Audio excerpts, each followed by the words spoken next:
Ito nga pala guys is si Enjoy Photos.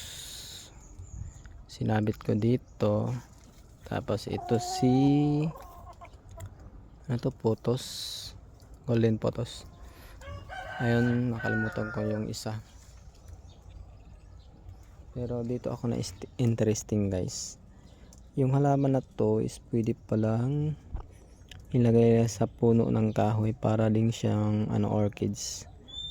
More than 3 days, 5 days or mga 1 week na siguro to na nakalagay dito. Akala ko sa lupa lang to pwede.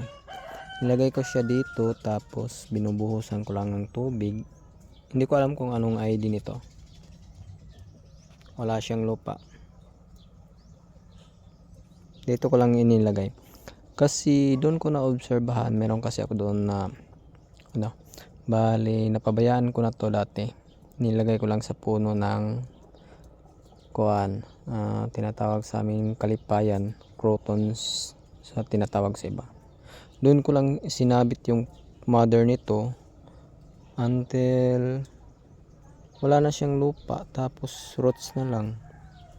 Then wala ding roots na nakakapit sa lupa o nakababa. Ito siya nabubuhay, kaya nagdala ko dito. Tapos pag napunta ko dito, binubuhusan ko na lang.